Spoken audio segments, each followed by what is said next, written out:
find something to talk about. Been an interesting year. Don't do that, Harry. Okay. All right. Three, two, one. Indeed, we do have something to talk about on the FarrCast this week. Michael welcomes Jim Lebenthal for a discussion on year-end allocations, and Dan Mahaffee joins for a look at geopolitical threats around the world. It's a Boxing Day FarrCast episode, If I Were the Mouse. And now let's get to your host, Michael Farr. Welcome to the FarrCast. I'm Michael Farr. Thanks so much for joining us. Last one for the year, folks. Last one for the year. It is the 26th day of December. I hope that all of you who celebrated Christmas had a wonderful Christmas. And Hanukkah, Kwanzaa, anything else that anybody else was celebrating, I hope that you did it with family and that it was joyful and relaxing and brought you peace and gives you a glimmer of optimism, grounding you, rooting you, and getting you ready to take on a new year that could be your best year ever. Let's be optimistic and let's come together and remember these feelings and see how long we can hold on to them for the year. We could use a little more of these holiday family feelings, I think, as a country. And so let's do that. Each of us carry these into the new year, and 2026 will be better for it, and so will we, and so will we. 2025 has been a great year for stocks. It has been a great year for markets. It has been a much better year than many ever expected. At the end of last year, I was, as I always am, asked, Mr. Farr, what do you think stocks are going to do for the next year? And year after year, as I've confessed to you all, I say 10%. I say it's going to go up 10%. Why? Because it usually goes up about 10%. That's it. Nobody has any damned idea. Doesn't matter how good it was the year before, as evidenced by last year, or how bad it was. Say 10%. And here's the best part. When it comes to the end of the year, and here we are at the end of 2025, nobody, not one single person, comes back to you and says, hey, Farr, why did you say 10%? Like, they don't remember. They're asking about 2026 now. So it's great. You get to have these predictions with no accountability. But my advice is to go for the average. I actually had to bet in a pool last week at a Christmas luncheon. This fellow has it every year. Old Morgan Stanley guy named Joe Fogg. And he has a Christmas lunch every year, and you have to give your predictions for very important things like who's going to win the Masters and the Super Bowl and the World Series, the Dow Jones Industrial Average, et cetera, et cetera. And I actually gave it about 7%. So I trimmed my bet. I hedged my bet for the Dow Jones Industrial Average. That's to tell you how old this luncheon is. That's what he's still looking for. It was a good year for stocks. Double-digit returns once again. Third year in a row of double-digit returns. Are you celebrating that? You should. It's fabulous. It's fabulous. 50,000 is where is the flirting level on the Dow Jones Industrial Average. S&P 500 close to 7,000 in here this morning. Amazing. NASDAQ futures, 26,000 or close to it as we open up this morning. These are great levels. These are great returns. So we go into the next year. We say, all right, it's going to be another election year, and we start reading all of the tea leaves. Oh, save yourself some trouble. Save yourself some anxiety. Save yourself some blood pressure medication and join FAR and say, 10% maybe. That doesn't mean it won't go down during the year. I kind of feel like it will. I kind of feel like we're overdue for a correction. They usually come in about February. That's when you run out of earning news in January, and it's before you get much news at the end of March, and you hit this sort of dull, dark, still short days, cold days for a lot of the country, and you just lose the animal spirits. Who knows what happens overseas? But markets are due for a pullback. I've been saying that for a couple of years. We haven't had a big, serious pullback in a couple of years. We haven't had a real bear market in quite a long time. So maybe it's a part of investing. When you think about your portfolios, I'm almost done, I promise. Lebenthal's rolling his eyes now. He's like, can we start? Why am I here to have to listen to all of this nonsense? When you think about a market pullback and we say 20%, remember, don't say, oh, yes, I could do 20%. Don't do that because you can't. Put a dollar figure next to it. If your portfolio is $2 million, think, am I okay with it dropping $400,000? Am I okay with my $2 million that I'm really happy about right now being $1.6 million again? Well, no, you're not. That's why I'm telling you to get ready for it. If you're $3 million, are you ready for it to drop 600,000 and look at 2.4 again? No. Use the numbers. Use the numbers. Walk around and says, if it's $3 million, walk around and says, FAR says 2.4. FAR says 2.4. 2.4. I hate FAR. This sucks. I don't want that number. I don't like that number. FAR says 2.4. When it hits 2.4, you'll be okay with it. 20% is not going to get you emotionally prepared enough.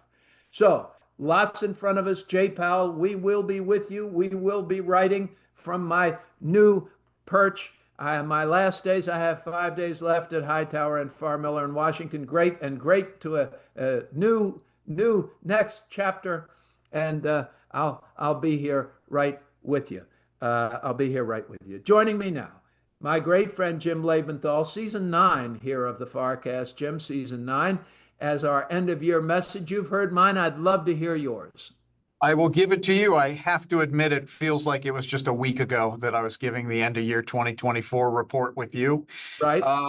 We'll move on from how quickly the years are passing to congratulate you, Michael, on an illustrious career that is far from over. So I look forward to hearing great things about the next phase to come. Thank you. And as for the year ahead, well, you know what? I think this is going to sound a lot like what I said last week, which was really a year ago. Expect a good positive return in the markets because the economy is strong. We see it in the third quarter report, well above expectations at 4.3% GDP growth. Probably that continues, albeit at a lower pace into 2026. The job market is not great, but it ain't bad either. You got the Fed cutting rates, you've got deregulation. So the economy's strong. And without a recession, I don't see a bear market. However, to the point you were making, I do see more volatility. And I know I feel like I say this every year, but there are real good reasons for volatility. You got a couple of Supreme Court decisions coming up, one on the tariffs and then on Lisa Cook and whether President Trump can fire Lisa Cook. These are going to be market impacting decisions. The way that the Supreme Court is tilting, at least on tariffs, it looks like that will be ruled illegal, and there will be more uncertainty because of that. We don't know what will happen with Lisa Cook, but stand by for that and stand by for the usual volatility that comes in an election year. So to your point about a correction, yeah, brace yourself. Here's the last prediction that I'll make, and it's one that may sound also a little tired, but I do strongly think that the rally is broadening and will continue to broaden. And it will broaden on the back of earnings growth that is broadening beyond technology, beyond the Mag 7, to the financials, to the industrials, to the transportation stocks, energy materials. Look at how healthcare's done this year. There is a lot of room for the rest of the market to catch up based on earnings growth. And if that happens, then we don't have to worry so much about how expensive this market is. It's going to be a stock picker's market, and that's what I enjoy. You've said in the past, Jim, that kind of maybe a safer or reasonable place to consider for some investors, this is not a recommendation, folks, would be the S&P 500 equal weighted index. The equal weighted is kind of broad, but it lacks that concentration of the Mag 7 because it is indeed equal weighted. How do you feel about that looking into 2026? I think everybody should have an allocation to the equal weight S&P 500. And we talk about this a lot in our investment committee here at Cerity Partners. We have recommended such an allocation for several months, and we're in the process of re-underwriting that recommendation here at the end of the year. And while the decision is not final, it looks highly likely that we will continue to recommend the equal weight S&P 500. Here's an important fact. If you get to the projections for earnings growth by the second half of 2026, so a scant 6 months from now, The earnings growth in the other 493 stocks should start to surpass that of the Mag 7. Folks, this is not a call to go out and sell all your tech stocks. It's simply saying that the opportunities, both in terms of earnings growth and valuation, is really quite ripe in the equal weight S&P 500. It's that simple. What sort of an allocation, Jim? I mean, how much do I put Yeah. in that? Well, it of course, as you know, Michael, it varies according to your risk tolerance. But suffice it to say, you should still have a meaningful exposure to the S&P 500 overall, whether that's in passive indices or, Michael, as you and I like to pick stocks, in individual stocks. And remember, roughly 38% of the S&P 500 is technology, and the top 10 stocks are whatever they are right now, almost 40%. So you have to have that weighting.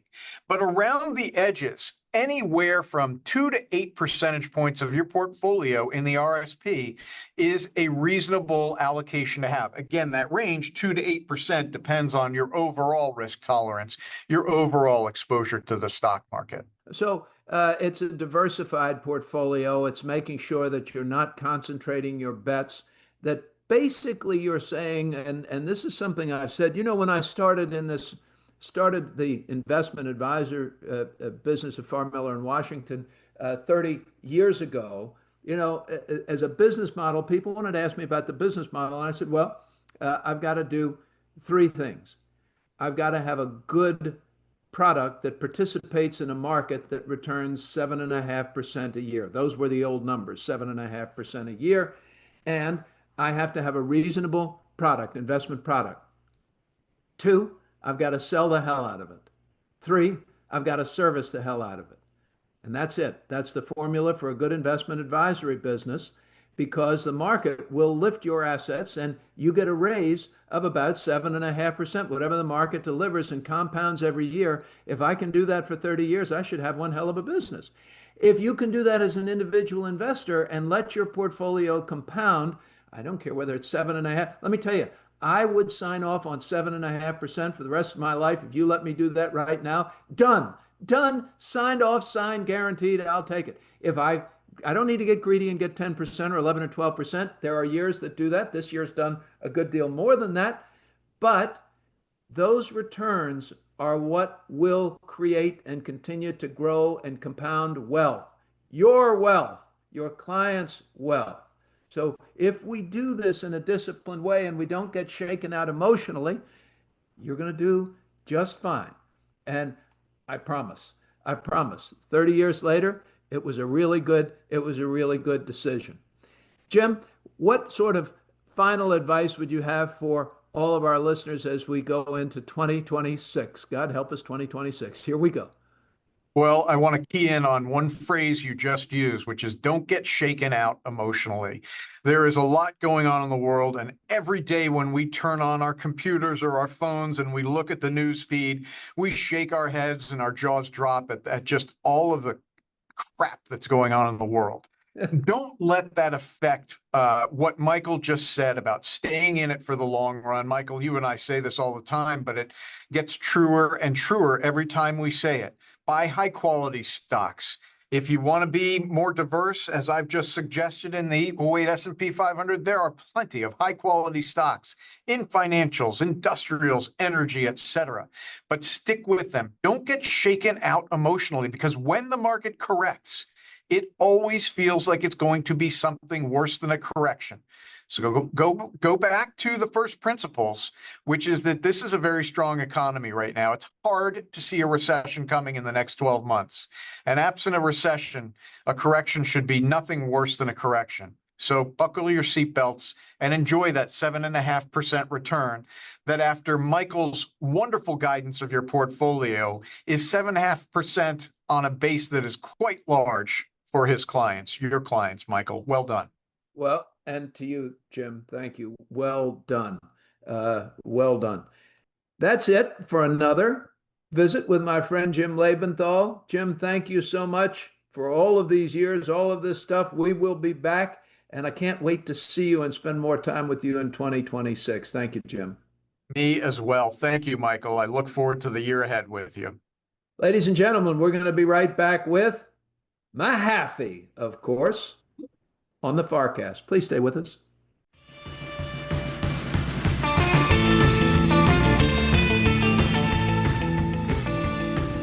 It's time now to go to our senior political analyst, Dan Mahaffee.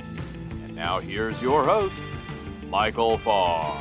Welcome back to the FarrCast. I'm Michael Farr. Joining me now, as he does each week, Dan Mahaffee. He's the president of the Dr. Scholl Foundation, a scholar at the Center for the Study of the Presidency and Congress, and our senior political analyst on the FarrCast, now in season 9.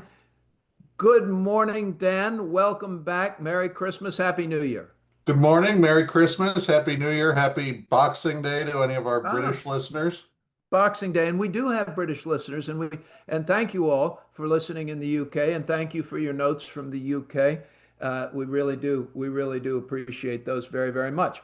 Okay, Dan, the gift that keeps on giving are the headlines out of this administration and Washington, D.C. It's always now tougher and tougher to know where we're going to start.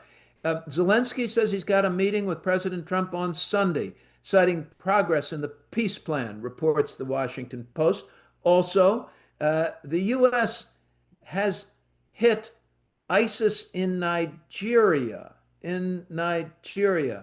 We continue to have ships now around Venezuela, and we know that Cuba is particularly suffering. Huge number of exiles leaving Cuba. 90% of the country living below, at or below the poverty rate, with 80% of those missing a meal a day. Things are awful in Cuba given this Venezuela blockade. So, Dan, I hate to do this to you. Where would you like to start? Well, I think let's start domestically first and then at least go around the world. You have, of course, most of the politicians in Washington, they're off for the holidays. I think a lot of what we saw, and it's not going away with the Epstein news for sure, even if that was released just before Christmas Eve. So that is going on, and it's one of those matters as we talk about foreign policy, where the president and his allies find themselves still trying to confront a political base that is still very focused on this issue, despite their wish that it would somehow go away. And I'm sorry for them, but with each document tranche released, and they're saying now millions, this is not going to go away at any time for the administration or many of the other people who are caught up in these files based on their millions of association with documents, them. Dan? Well, that's what we're seeing now because the Department of Justice is now saying, oh, whoops, we found even more files that we're going to have to disclose under the law passed by Congress. So this is going to be going on into the new year. I'm stunned. I don't think you could find a million files on me going back to my, preschool reports to mom and dad about whether I marched correctly in the circle or not. I mean, millions? Those are a lot of files. Well, I wouldn't. You really put down Harry's record keeping abilities when you talk about like that. But Harry's files, yeah, Harry definitely has millions. Yeah, but look, these are not this, and I think look, the logistics of the paperwork notwithstanding, politically this isn't going away. And look, we see the president. You talk about Venezuela. You talk now about Nigeria, Ukraine, Iran is being talked about as well. You have of course, China is not going anywhere with Taiwan, and that's why we have the announcement of the new Defiant, the USS Defiant, the Trump-class battleship. All of these things where he's focusing on, and this is not unique to President Trump. This has been every president in their second term in American history, finding that foreign policy is where they can get quick and easy results because the political environment is no longer being shaped by their whims, their policies. And look, the president is still extremely powerful. I won't dispute that in terms of what he has in terms of the control over his administration, the way the Republican Party rank and file still largely supports him, though not as the polls showed, not as fully as they did just after the election or during this. So don't start writing his political obituary yet. Don't interpret what I'm saying as that. But this is a very tricky transition for this administration where one, the base is getting restless. Two, there is that temptation to focus on foreign policy, and we can go around the horn on those. But three, and I don't want to be repetitive of our last several episodes, but the public is dissatisfied with the economic situation, and the tools and levers that a president has really are only rhetorical. And what we've seen is that when you say the economy is going one direction and people feel different, they just don't believe you. So there is a somewhat of a, I guess, undertow problem within the base. I have this sense that the base basically is immovable, or they continue to be proved to be immovable every time that there is a vote to be taken on anything. Polls are one thing, but if we have to go to the polls, I don't see them eroding their support at all. But maybe this will be the time. Maybe the independents, maybe whichever cohort has been necessary will not show up. We'll wait and see. So, Dan, as you look at what's going on, we have another budget vote coming up that may not happen. We could have another shutdown. Anything going to change in Washington coming in here, and will people be more sensitive, more tender in their votes as they think November cometh? Well, this is going to be a very limited comparison, but if you're an F1 fan for Ferrari, I would say it's going to be the exact same year in Washington. More of the worst, more breaking down, no teamwork. It's going to be the exact same recipe, I think, in Washington, because what we saw with the end of year shutdown, relatively, the 2025 shutdown, both sides were really feeling out what the pain points were for the other side. I don't think you're going to see any real moves on the Affordable Care Act subsidies as they've been discussed. You know, there are those votes being put forward. Everyone's trying to get their proposals through. But ultimately, as we've said, when either side sees inflicting pain on the other as more important than serving the constituents, none of these things are really going to get solved in the next year. And the closer we get to the ballot box, the more it becomes about the politics rather than problem solving. Okay. Uh, can you talk about this latest attack on ISIS and how and where that happened? Yeah, the details we're looking at, it's in Nigeria. There's been a long issue with ISIS, Boko Haram, other Al-Qaeda and ISIS-related insurgency groups in Nigeria. If you've tracked this, you've seen absolutely horrific stories of the kidnapping and enslavement of schoolgirls, Christians, others. So, look, the president and others, and again, I'm not making this up.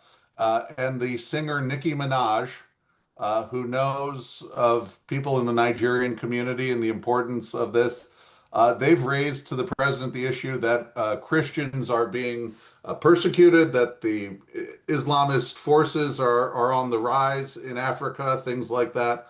So the president felt that some strikes were necessary to confront ISIS. And look, this is nothing terribly new. For a better part of a decade, the U.S., the French, others have been fighting Islamist groups in that part of West Africa. Right now, part of the problem too is you have the Islamist groups, and then in some of those countries, you've had governments installed that are Russia friendly, coups and stuff like that. So it's a very unstable region. And while on one hand, our engagement is to be seen as important, if we're just coming in to throw in some airstrikes and then leave, I don't think you're going to see any meaningful change in the situation in the region. No meaningful change. So what was the point? I think it was the point of signaling that he's doing something for this Christian community in Nigeria, confronting, Islamic terrorism that's going against Christians. Okay. So it was largely symbolic. I think largely symbolic because, again, you're not getting into any of the deep-seated issues of what is, causing instability in Nigeria, things like that. And, it take multiple presidential terms to solve Well, that. I'm generally over in that part of the world. Israel has now signaled that they may again attack Iran. for ballistic missile sites. And as soon as I heard it, I thought, oh, Mahaffee's right. Netanyahu needs to be at war all the time if he's going to stay in office. Is that what's going on?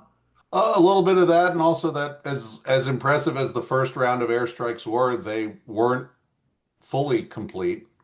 And we can't forget that this administration relieved the head of the Defense Intelligence Agency, who said that the attacks likely didn't fully destroy Iran's missile and nuclear programs. So that even So though wait a minute, the is this round two? Is that what's really going to happen? They're going to go in, perhaps with more bunker busters or whatever the hell support from the U.S. and do it again and make sure that they've wiped out what they intended to yeah, wipe I out? see a pretty high chance of that happening within the next couple months. Got it. Okay, thank you very much. Venezuela, Dan?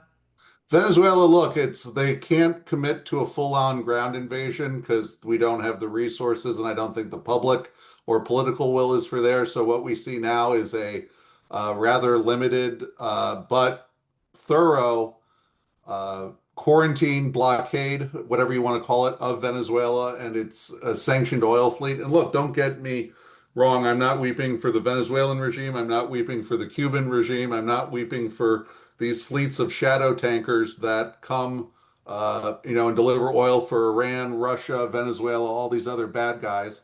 In many ways, it's good that we're doing something about this. My questions about it are one, what is your plan for Venezuela? Because, if the opposition just takes over, I don't think, experience tells us you don't have the opposition just take over so cleanly. Two, as you point out, this is really affecting Cuba. Cuba is very dependent on Venezuela, and there's a relationship between those two countries where Venezuela sends oil to Cuba, and Cuba sends doctors and intelligence agents to Venezuela to keep the Maduro regime up and running.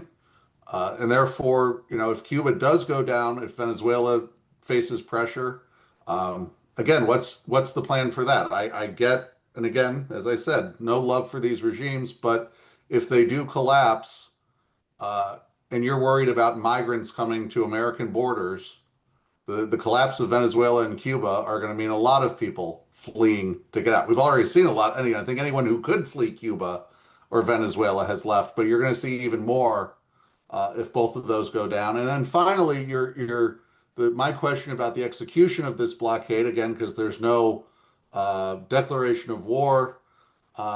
So this is being done. These blockades are being handled by Coast Guard teams. And from what I understand, the Coast Guard only has so many of those teams that are able to do that kind of advanced special operations, helicopter boarding. So the feasibility of this blockade is even coming into question, given Yeah, but that you don't have enough we've got other people. troops and battleships down in the area. We've got plenty of military presence beyond the Coast Guard, even though they're not Correct, doing Michael, but anything. legally, those Marines and sailors can't yet board because we're doing these as law enforcement operations to seize tankers under sanctions. So, absent congressional authority, this is legally being done by Coast Guard with their law enforcement hat, not their military hat. Understand. I'm picturing a very large cat staring at a very small mouse going, I'm not allowed yet. I'm not allowed yet. That would give me no sense of security were I the mouse. Um, all right, Dan. Let me just get to this year end sort of thing. George Will's column. I was looking for something a little bit of optimistic. He says, as 2025 slinks off stage, at least that's something to cheer about. And I was looking for something a little bit to cheer about, and there really isn't anything. It's a brutal column from George Will, but his only cheery line in there, and Harry Jennings is going to love this. He begins by saying, what Samuel Johnson said of Milton's Paradise Lost can be said of 2025. No one ever wished it longer.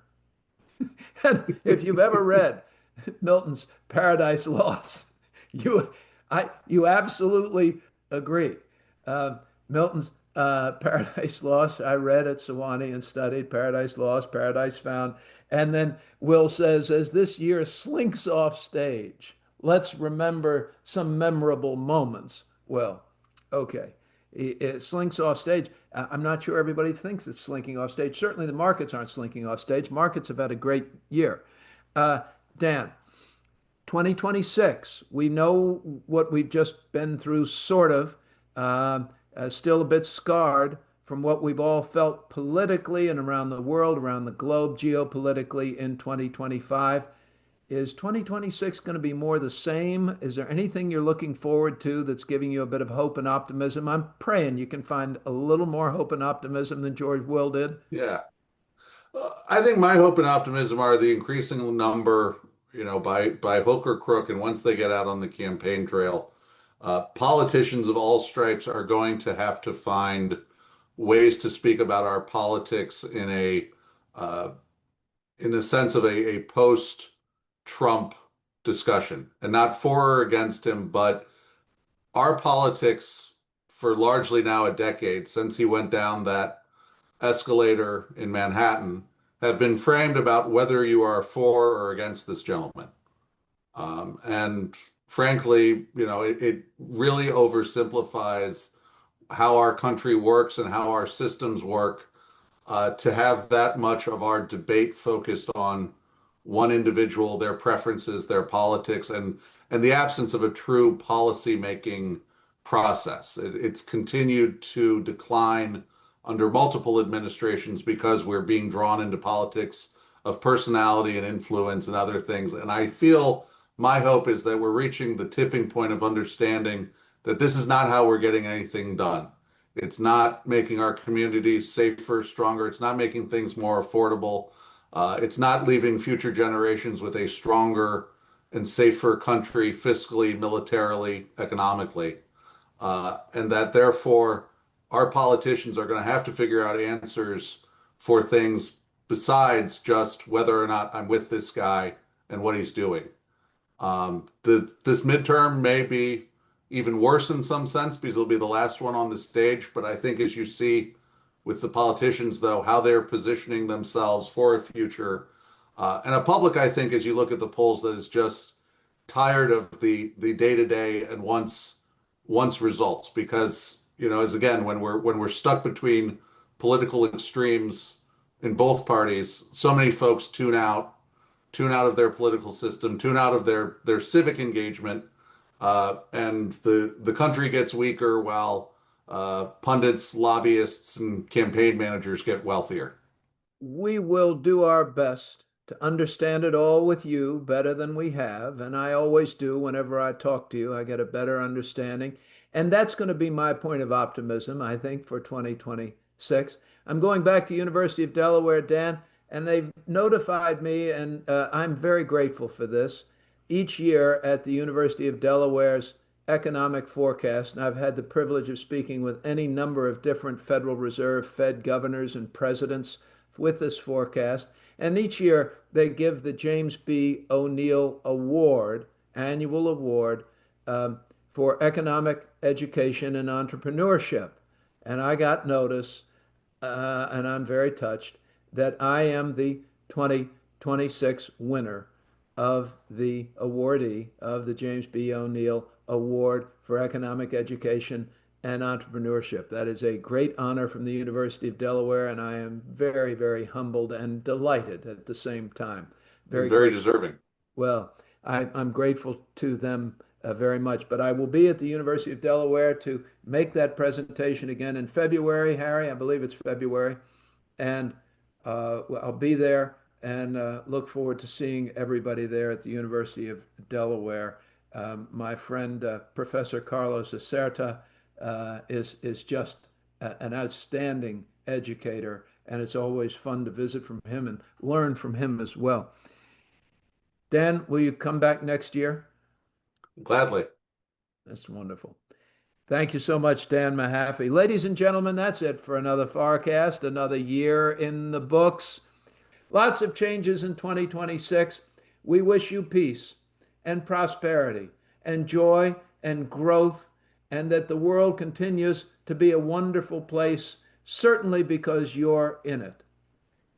Thanks so much for listening. Please share us on your social media.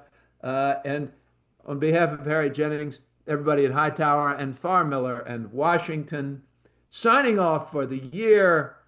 Happy New Year, all. I'm Michael Farr. That's a wrap for this week's episode and this year from the FarrCast. Thanks to Michael's guests, Jim Lebenthal and Dan Mahaffee, and thanks to all of you, our listeners. We hope you've enjoyed listening as much as we've enjoyed bringing the show to you. The FarrCast comes to you weekly and is produced by Michael Farr and Harry Jennings. It is available for free on Apple Podcasts, Spotify, TuneIn, and all major podcast platforms. We would like to remind you that the FarrCast podcast is for informational purposes only and should not be considered legal or financial advice. The information, statements, comments, views, and opinions expressed or provided in this podcast, including by speakers who are not officers, employees, or agents of Farr Miller & Washington or Hightower Advisors, are not necessarily those of Farr Miller & Washington, Hightower Advisors, or any firm any of our guests may represent. Any mention of a specific security should not be construed as a recommendation to buy or sell. Please be aware that past performance is not a guide to the future performance of any security, index, fund, manager, or strategy. We strongly recommend you review with a financial professional before you make any investment decision. And if we can be of assistance at Farr Miller & Washington, please reach out to me at hjennings@farrmiller.com. We are here to help, and I'll be happy to put any of our listeners in touch with one of our investment professionals for a complimentary review of your portfolio and your investment goals. Take care, stay safe, stay healthy. Have a great new year. Go beyond the headlines each week with the FarrCast. Wall Street, Washington, and the world.